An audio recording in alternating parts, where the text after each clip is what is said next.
Ladies and gentlemen, this is 94.3 FM। मेरा नाम है विशाल खुशहाल और फिर संडे की शाम आ चुकी है और एक और पर्सनालिटी के साथ हम मिलेंगे, उनके प्रोफेशन के बारे में जानकारी लेंगे, उनके बैकग्राउंड के बारे में जानकारी लेंगे और थोड़ा इंस्पिरेशन भी हम लेंगे। बहुत सारे यंगस्टर्स इसको फॉलो करते हैं। आज के शो में मैंने इन्वाइट किया है, आर्मी बैकग्राउंड से हैं पर अभी स्कूल में हैं, कर्नल अतुल भंडारी जी को मैं इन्वाइट करना चाहूंगा। Please welcome to the studio. बहुत बहुत मेहरबानी। मुझे बहुत अच्छा लगा, फौज के कोई जवान आते हैं यहाँ पे तो मुझे बड़ा अच्छा लगता है। Thank you.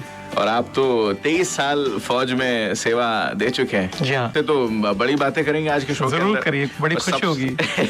सबसे पहले तो यही बात करेंगे कि आप इस साल आर्मी में सेवा दे चुके हैं और उसके बाद स्कूल में आ गए हैं, अभी डायरेक्टर बने, ये कैसे हुआ? ये बड़ा अच्छा सवाल है। 23 साल आर्मी में देने के बाद यहाँ पर एज अ सिटीजन मैंने भी देश के लिए कंट्रीब्यूट किया है और बॉर्डर्स पे काम किया है और बहुत डेंजरस मिशंस, डेंजरस जगह जैसे कश्मीर में कई साल काम किया है। उसके बाद मुझे लगा कि कुछ टाइम अपने परिवार को भी देना चाहिए जो कि फौज में एक फौजी नहीं दे पाता। तो इसलिए ये डिसीजन लेते हुए मैं बाहर आया ताकि मैं अपने ग्रोइंग चिल्ड्रन के साथ भी कुछ टाइम बिता सकूं। सही बात है। और आप इससे पहले मुंबई में धीरूभाई अंबानी इंटरनेशनल स्कूल, जो कि इंडिया की नंबर 1 स्कूल मानी जाती है, रेसिडेंशियल स्कूल, उसको भी हेड कर चुके। जी हाँ, ये एक डे स्कूल है और ये पिछले कई सालों से इंडिया के नंबर 1 स्कूल है as per education world rankings. और वहीं मुंबई में एक और स्कूल है, इकोल मॉडल वर्ल्ड स्कूल। तो वो भी अपनी कैटेगरी में जो इंटरनेशनल बैकलॉरेट प्रोग्राम है उसमें वो इंडिया का बेस्ट स्कूल माना गया और वहाँ पर मैं वाइस प्रेसिडेंट था। और यहाँ पर इन दोनों स्कूल्स में काफ़ी जो जिसको movers and shakers of India हैं, जैसे कोई गवर्नर्स हैं या मिनिस्टर्स हैं या शाहरुख खान है या सचिन तेंदुलकर, ये सब वहाँ पेरेंट्स थे, तो मेरा इनसे इंटरेक्शन रहता था। तो ये बहुत ही प्रेस्टिजियस स्कूल्स हैं जिनको मैं हेड कर चुका हूँ। एज ए आर्मी मैन भी आप यहाँ पे आ चुके हैं? जी हाँ, देश सेवा तो it's a life long thing, वो कहीं रुकते नहीं है, वो बॉर्डर या सीमा पे नहीं है, दिल में होनी चाहिए। और बंधु, आपको ये भी बता दूं कि आपके पिताजी वो आर्मी में जनरल रह चुके हैं और वो भी यूएन में उन्होंने सर्व कर चुका है ना? जी हाँ, तो उनसे भी मैंने काफी सीखा है। बट मेरा यही है टेक कि ज्यादा से ज्यादा आदमी वही सीखता है जो खुद सेल्फ लर्निंग करता है। हालांकि सराउंडिंग्स, एक्सपीरियंस, पेरेंट्स से फर्क पड़ता है, बट मैं कन्विंस्ड हूँ कि जो इंसान खुद अपने आप को सिखाता है वही सबसे ज्यादा उसके लिए महत्व रखता है। क्या बहुत ही बढ़िया बात बोल दी। तो आज के शो में आपको पता चल गया होगा कि जो पर्सनालिटी है डाइवर्स फील्ड में उन्होंने सेवा दी है और हमें भी कुछ ज्ञान की बातें आज भी मिल जाएंगी और अनोखी बातें जानने को मिलेंगी। So stay tuned to 94.3 FM जियो दिल से। कर्नल साहब के साथ हम बैठे हुए हैं। आप स्कूल में आप एज ए डायरेक्टर काम, आजकल के किड्स में क्या आप बदलाव देख रहे हैं, या तो फिर आप किस तरह से एक स्कूल को या तो फिर एजुकेशन को आगे ले जाने का सोचते हैं? देखिए, इसमें मेरा ये व्यूज है कि अक्सर क्योंकि पेरेंट्स बिजी रहते हैं और एट टाइम्स दोनों फादर और मदर दोनों काम कर रहे हैं, तो उनके पास समय फॉर द चाइल्ड बहुत कम रह जाता है। तो मैं इस व्यू में हूँ, इनफैक्ट मैंने अपने स्कूल में सारे पेरेंट्स से बात भी की है कि एक हाथ उस बच्चे का पेरेंट्स पकड़ेंगे, क्या क्या उन्होंने सिखाना है, क्या वैल्यू सिखानी है, कितना टाइम रखना है, वो सब मैंने उनको ब्रीफ किया है, बताया है और बार बार उसको दोहराता हूँ। और एक हाथ उस बच्चे का, हर एक बच्चे का मैं ऐसा डायरेक्टर पकड़ूंगा ताकि हम कॉम्प्लीमेंट करें और देश का और उस बच्चे का भविष्य बहुत बढ़े। क्या बात है। आप बताएं कि आप शाहरुख खान, सचिन तेंदुलकर से भी मुलाकात कर चुके हैं, तो उन लोगों की तो बहुत बिजी लाइफ होती है, तो वो किस तरह से अपने बच्चे के साथ, मतलब आपने जैसे बताया कि वो एक हाथ पकड़े, अब उनको बात सही है, लेकिन क्योंकि मैंने बहुत समय निकालना पड़ा, क्लोजली इनसे बातचीत की है और वे मेरे ऑफिस में भी आते थे, बहुत इंटीमेटली मैं इनको जानता हूँ। तो ये you will be surprised to know कि अपना बिजी शेड्यूल के बावजूद इनमें इतना बैलेंस था कि वो अपने चिल्ड्रन के साथ टाइम स्पेंड करेंगे।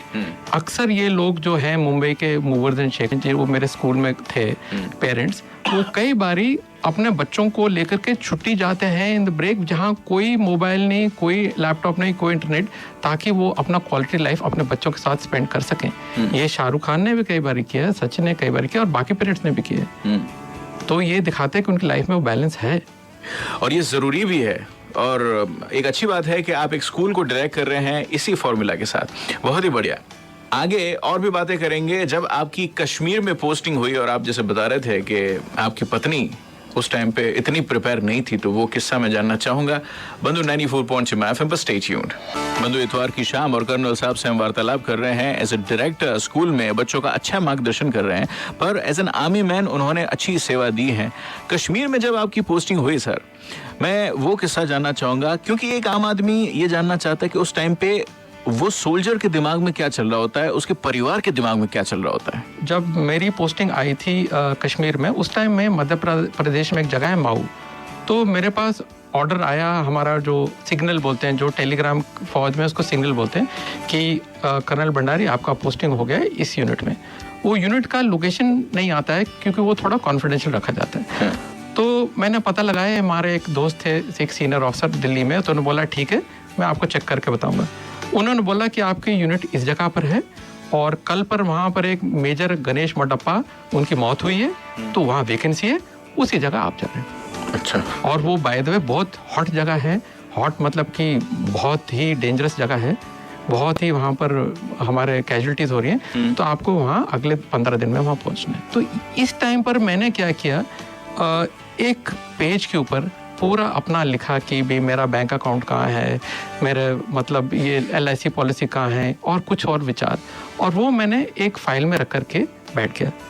शाम को मैंने अपनी वाइफ को बोला कि प्लीज़ ये इधर आप पढ़ लो, मेरे 4-5 दिन रह गए हैं कश्मीर जाने के लिए। उसने पढ़ा, गुस्से में आ गई, उठा के फाइल उसने फेंक दी कि ये क्या कर रहे हैं आप, कैसे दिखा रहे हैं मुझे। उतनी देर में उनकी एक फ्रेंड है जो कि एक सीनियर ऑफिसर, एक ब्रिगेडियर की वाइफ थी, उन्हें पूछा कि भाई ये क्या आप लोग बोल रहे हो, क्यों इतना ऊंचा ऊंचा बोल रहे हो, क्या कर दिया है अतुल ने। शी से मैडम देखिए, अतुल मुझे ये दिखा रहा है कि भाई अगर मैं वापस नहीं आया तो ये कर लेना, ये कर लेना, ये करना, ये मेरे अकाउंट से, ये मेरे सब कुछ बैंक अकाउंट, ये मेरा सब कुछ है। उन्होंने देखा, शी सेड आप प्लीज़ इसको ध्यान से सुनो। उन्होंने मेरी वाइफ को आदेश दिया, आप ध्यान से सुनिए, पूरा समझिए, ये एक रियलिटी हो सकती है। जब मेरे हस्बैंड कश्मीर गए थे, उन्होंने भी मुझे ऐसे लिख करके दिया था, आप प्लीज़ ध्यान से अतुल से बैठ के समझिए, क्योंकि ये होता है कई बार हम लोग वापस ये नहीं आते घर। फिर उसने बड़ा रिलक्टेंटली वो पढ़ा और समझा। वो तो भगवान की कृपा है कि आई केम बैक अलाइव। बट मेरे कई दोस्त हैं, जैसे आपके भी कई दोस्त होंगे, मेरे कई दोस्त हैं जिनके साथ में स्कूल, कॉलेज, आर्मी में रहा हूँ, अच्छे दोस्त जिनको 3-4 साल से, और उनकी लाशें ही आई हैं वापस कश्मीर से। कर्नल साहब, आपने बड़ी इमोशनल बात कर दी, बड़ी गंभीर बात कर दी है, और बहुत सारे लिसनर्स के दिल तक पहुंची है। मैं आपको सैल्यूट सही में करना चाहूँगा, क्योंकि आप जैसे जवान जब सरहद पे अड़िग खड़े हैं, तभी आम आदमी यहाँ पे देश में त्योहार मना सकते हैं, चैन की सांस ले सकते हैं। आपको दिल से सल्यूट, और मैं बड़ा खुशकिस्मत समझ रहा हूँ, it's a matter of pride कि आप हमारे साथ बैठ के हमारे साथ वार्तालाप कर रहे हैं, इस शो में आपने समय दिया है। बंधु, और भी बातें करेंगे कर्नल साहब से। 94.5 FM पर स्टे ट्यून्ड, जियो दिल से। कर्नल साहब से बातें हो रही हैं आज शाम को संडे इवनिंग स्पेशल शो में आइकन। और सर, मैं आपसे पूछना चाहूँगा आपकी कुछ आदतों के बारे में, और ख़ास करके वैसी आदत के जो आपको बदल देनी है या तो फिर आपने बदल दी है। आप कॉन्स्टेंटली अपने आप को किस तरह से इम्प्रूव करना चाहते हैं? मैं अपने आप को हमेशा कॉन्स्टेंटली इम्प्रूव करते रहता हूँ, और ये भी हम आपको बताना होगा कि नॉट ओनली क्योंकि आर्मी से हैं, बट एज ए पर्सन भी मैं सेल्फ डिसिप्लिन में बहुत बिलीव करता हूँ, और ये चीज़ें हमें इनग्रेन की जाती हैं। फॉर एग्जाम्पल, मैं आपको, अगर आप इजाज़त दें, मैं आपको एक सवाल पूछूं। बोलिए ना। मेरा एक सवाल है कि ये मैं कुछ 6-7 नाम जो मैंने अभी यहीं स्टूडियो में बैठ के नोट किए हैं, आप बताइए इनमें कॉमन पॉइंट क्या है? अर्नब गोस्वामी, ऐश्वर्या राय जो अमेरिका में एम्बेसडर हैं फ्रॉम इंडिया, निरुपमा राव, सबीर भाटिया जिसने हॉटमेल फाउंड किया है, अक्षय कुमार जो नंबर 1 एक्टर, अभी 3 दिन पहले पेपर में आता है, he is number 1 above Shahrukh Khan also. उसके बाद सेलेना जेटली है, प्रियंका चोपड़ा जो कि नंबर 1 एक्ट्रेस है, और ऐसे 20 और हैं। इन सब में कॉमन पॉइंट आंसर मैं खुद ही देता हूँ, ये सब आर्मी ऑफिसर्स के चिल्ड्रन। तो आप नोट करिए कि ये इतने हाई अचीवर्स हैं। प्लीज नोट, वो ये नहीं कि वो कोई स्कूल लेवल हॉकी कंपटीशन में जीता है या कोई छोटे से डिस्ट्रिक्ट लेवल पे किया, they are best in the world. Aishwarya Rai is a global icon. तो ये सब इसलिए क्यों है? क्योंकि इनमें शुरू से ही इनके फादर मदर ने, जो कि आर्मी में है, एक कल्चर होता है कि बड़ों की इज्जत करनी है, अपना काम करना है, खराब बातों से दूर रहना है, अपने टाइम पर पढ़ाई करनी है, अपने टाइम पर खेलना है। तो ये हमारे अंदर एक आदत हो जाती है। सो इससे बंदा ऑटोमेटिकली प्रोग्रेस करता है। और यही चीज़ें मैं स्कूल में भी सिखा रहा हूँ कि भी अपने आप को पहले कंट्रोल करिए। हम लोग सोचते हैं कि मैं अपने वाइफ को कैसे कंट्रोल करूंगा, हस्बैंड को कैसे, जो मेरा जूनियर है या अपने बॉस को कैसे इन्फ्लुएंस करूंगा। मैं कहूँगा कि श्रीमान पहले अपने आप को तो कंट्रोल कर लो।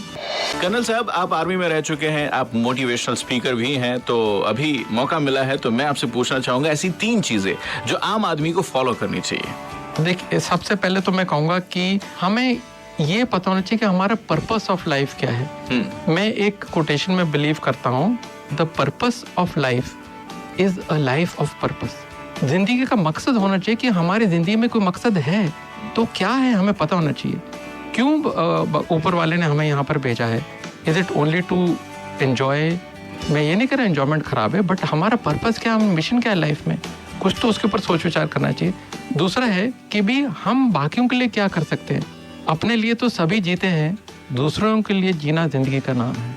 और तीसरी चीज़ कि जिस सिचुएशन में, जिस रूप में हमने देश को पाया है, जब हमने कुछ इम्प्रूवमेंट की है उसको सेट करने के लिए, जैसे हमारी सैलरी के ऊपर एक इनकम टैक्स लगता है, तो मैं सोचता हूँ कि हमारा इस दुनिया में रहने के लिए, इस प्लेनेट अर्थ के ऊपर रहने के लिए एक इनकम टैक्स है या एक टैक्स है कि हमने कुछ इम्प्रूव करके जाना है।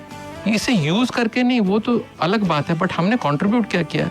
अगर कोई इंसान है कि वो आया है पृथ्वी पर, अपना 50 साल 80 साल जी करके चला गया है और उसने कोई इम्पैक्ट नहीं किया है, कुछ डेंट नहीं किया है, तो उसके जीने का मकसद क्या था? Why was he here? Why was she here? करके जाइए। This is my view। बहुत बढ़िया, बहुत ही इंस्पायरिंग बात करी आपने। आई एम सो हैप्पी कि आप हमारे स्टूडियो में आए और आपने हमारे साथ इतनी सारी बातें शेयर करी, और मुझे पक्का भी लग रहा है कि एक आर्मी पर्सन और वो भी डायरेक्टर ऑफ द स्कूल, तो बच्चे बड़े ही फ्लरिश करेंगे। थैंक यू, बहुत बहुत मेहरबानी।